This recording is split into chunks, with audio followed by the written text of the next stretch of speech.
Now, I've been very much looking forward to bringing on my next guest. Her name is Kate Waterfall-Hill, and she's from Guildford. She's actually a leadership coach, but has sort of accidentally become a viral TikTok sensation with her hilarious alter ego, Linda, the Bad Manager. Well over 100 million views now. And it's safe to say people love to hate Linda, but it's all in good fun. Here are some top tips. Hi there, how can I help? Oh, you'd like 5 top tips on how to be a great boss that everyone likes and respects? I'll do my best. Number 1, make time to listen to your team. I'm sorry, I just haven't got time to sit here and listen to you whittering on about your problems. I've got a board meeting to prepare for.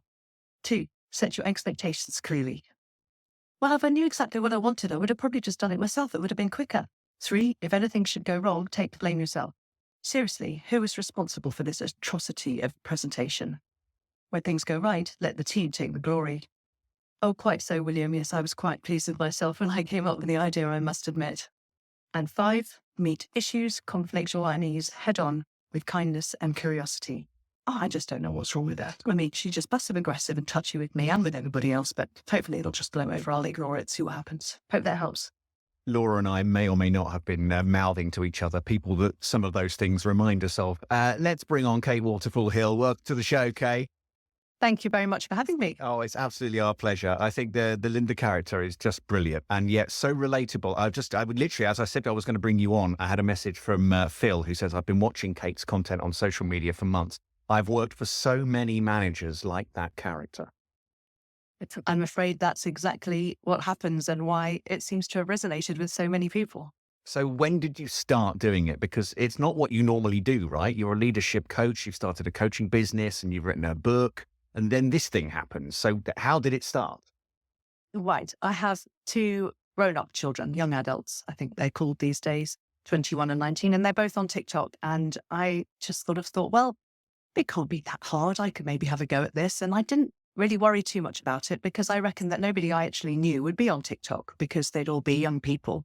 So one January evening, 2023, I might have had a glass of wine and I thought, oh, go on, I'll just do a little skit.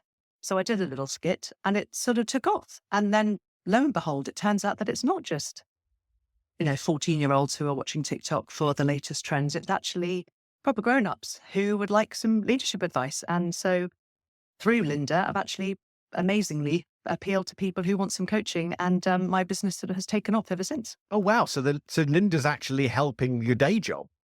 Absolutely, yeah. But Wow. in 2023, I'd say 97% of my leads and clients were from TikTok. Wow. Proper grown-ups running big businesses or very senior in the NHS or senior in high street banks or investment property portfolio people. Yeah, really huge range of people.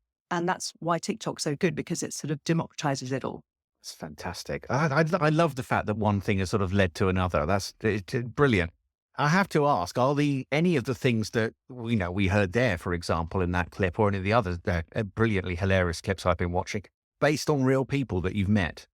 Oh, absolutely. Yeah, some of them are even me. Before I knew what I was doing, because I've been in business for quite some time. I'm in my mid-50s, so I've been in leadership and management for over 30 years. I started in marketing and was very lucky to be spotted by the owner of the marketing agency and was catapulted to managing director by the time I was 29 years old. Wow. So I was managing and leading people who were, on paper anyway, much more experienced than me and had been there for a long time. So I had an interesting trajectory into leadership early on. And it's just been a really good journey and really exciting. And I'm really glad to have pivoted now to coaching and enjoying a new lease of life, even at my age. So you're brilliantly, you're sort of teaching people how not to be like Linda then. Yes, that's exactly it. So people pop up on my screen having booked an introductory call with me that they can get on my website.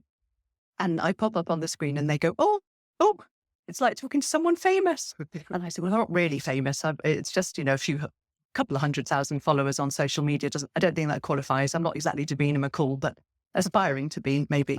And once they've sort of calmed down, and we start talking about all the things they're going through. Leadership challenges are in abundance. They don't know how to delegate. They don't know how to get out of being stuck in the weeds and pull themselves back into being more strategic and making good decisions and spending time with their people, which is so important. And that human connection, particularly with people working remotely so much, has sometimes been lost. And so I really encourage people through the things that I put in my book, but also in my one-to-one and my group coaching programs, to really have an intentionality about how they lead. So they don't just go into work and rush through their emails and go to meeting after meeting.